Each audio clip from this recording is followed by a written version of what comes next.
Oh, good morning and greetings, and welcome to this very special service of celebration and thanksgiving. We've come aside to recognise the life of Roger and all that he's achieved over those years. 88 years.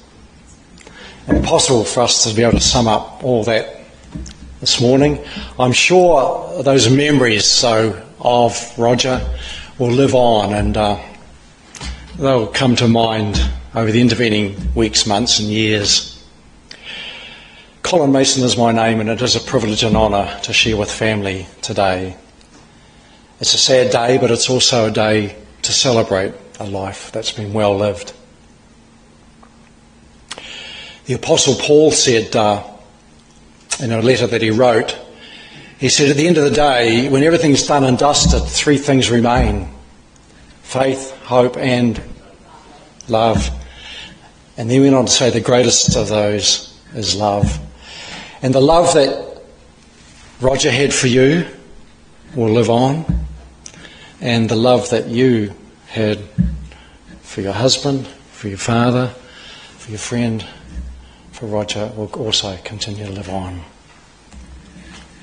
So on behalf of the family, welcome to this time of celebration. I want to acknowledge Anne and Jen, and we want to remember Roy in hospital at this time, Sylvia and SeckLok Lee, Marilyn and Robin, and Geoff and Laurence. I want to remember the grandchildren, Audrey and David. Are they here? Oh, take our greetings back, won't you? Are they? Okay. Welcome. Good to see you. Yeah. And I want to remember Roger's siblings, Henry and Allan, who are both deceased, but Berna and Edna, yes, and daughter Leonore, I'm sorry, it's not my writing this little bit.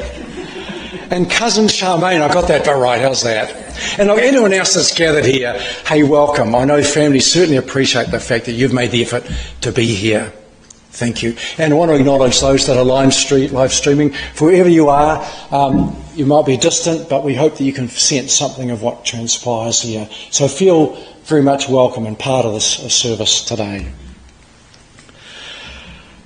Roger was born on the 10th of November 1934 and lived 88 years of life. Born in Wellington. I just want to give it a little bit of a thumbnail. I know that words will be said a little later, but I just want to sort of introduce Roger to us here in a very informal way.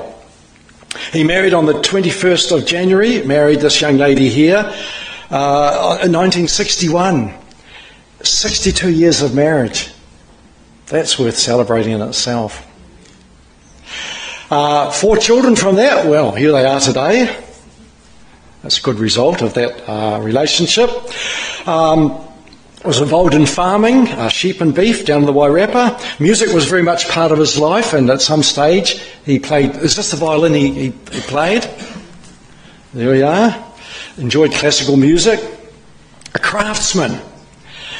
Wood turning, cabinet making, coffee tables, bookshelves, you name it, he was able to fabricate that. And also very handy at building. I think they built one of your homes, your houses, helped build that anyway.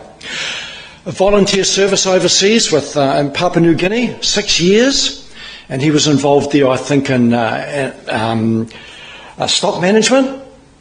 And then maintenance at schools and hospitals and such, and you were involved in teaching while you were there. Involved in prison ministry, loved the outdoors from early childhood. enjoyed the beauty of nature. I think he had a relationship. I think he recognised the power of creation, the beauty of God to create that awesome world that we live in. And he made the most of that, obviously. A runner, a marathon runner, and certainly run up and down these mountains and hills and such. Ultra fit. It seems to me that he certainly took hold of life, had an adventurous spirit, and he took hold of life. He dictated the terms, and we've got to admire him for that, making a full use of the life that he had and was given. I'm sorry, Anne, that I never had the privilege of meeting Roger in person. I know that if I had have, I would have been enriched by who he was and what he would have shared with me. So, yeah. So today we celebrate an awesome life. Roger left us last Tuesday, the 1st of August. And I think you had in the paper, tramping forever. So there we are. Sylvia, you're going to read to us from a very special psalm that meant something to Mum and Dad.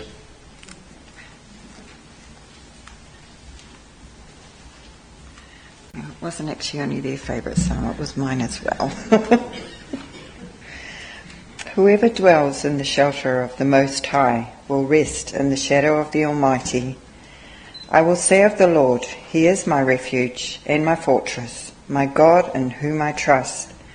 Surely He will save you from the foulest snare and from the deadly pestilence. He will cover you with His feathers, and under His wings you will find refuge.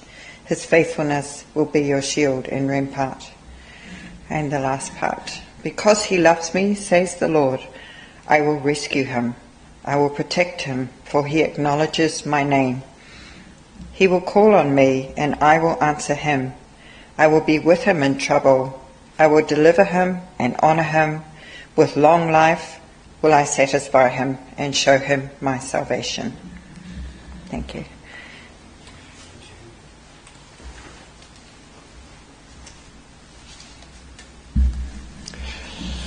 I know those words meant a lot to you, and when you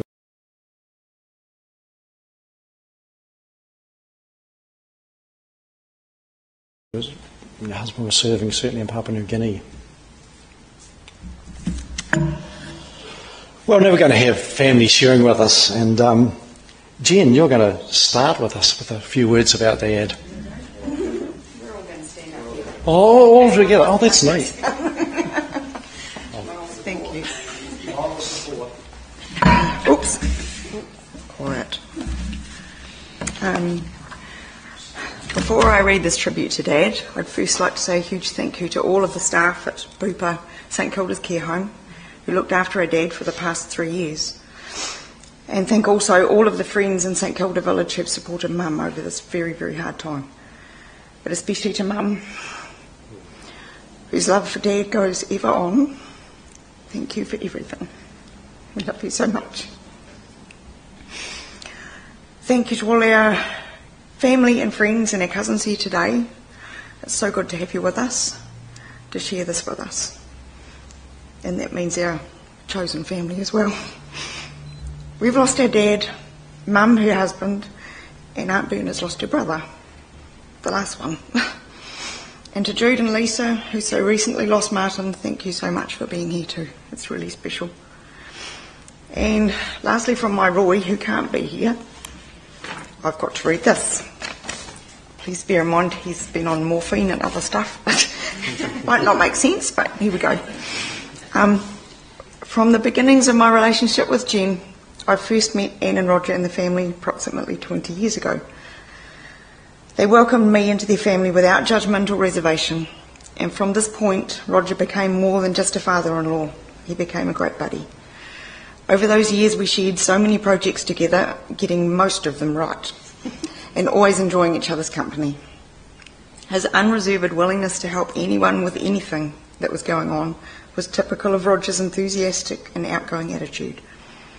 He's played a major part in my life and will never be forgotten as the wonderful friend and father-in-law he was. My heartfelt sympathy to Anne and the rest of the family. It's the boy. Okay.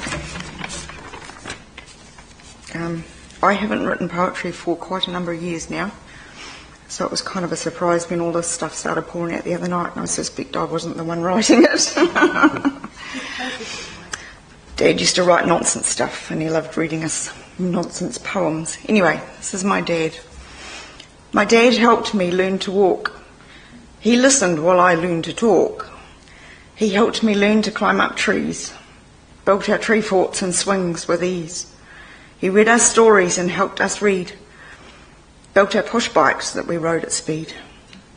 Dad was great at lighting campfires, but Mum was way better at building bonfires. Dad was a tramper, a climber, and he loved to run. Teaching us bushcraft was loads of fun. He couldn't wait till our first camping trip. We carried our sleeping bags. Dad did 4 trips. Mum and Dad taught us the names of birds and trees, to follow the trails and boulder hop down the streams. The reading of maps and compass instruction, so hugely important to find the right direction.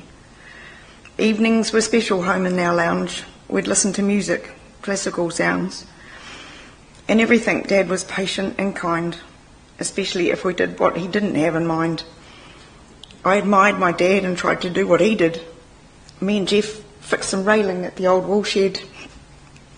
We were so pleased with the job that we'd achieved. The rail fitted perfect round the post, we believed. The race shouldn't have corners, Dad quietly said. He'd already straightened the mess that we'd left. But he did give us credit for the post we'd put in.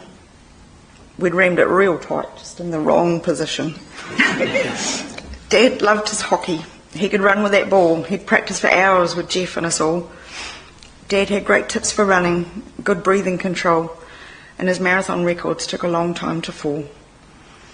But the best race of all was the one where we'd start at a walk, then a trot, not a word or a glance, then faster and faster till breathless at last. We'd all reach the bottom or sometimes the top of a pass. Dad loved his farm, dogs, cattle and sheep. Helping Dad in the yards or the wool shed was neat. Planting trees, fixing fences, clearing drains full of mud. It was all an adventure, especially blowing stuff up. Holidays were planned with careful precision. Packing all 6 of us in a Beetle took vision. Mum did the food, Dad did the packing. Money was tight, but we were never lacking. They scrimped and they saved to give us the best. Sports trips and musical instruments. Mum and Dad were a team, for worse or for best. Now Mum's flying solo as Dad's earned his rest. My dad was a hero in all that he did. And Dad was a hero to all of us kids. Thanks.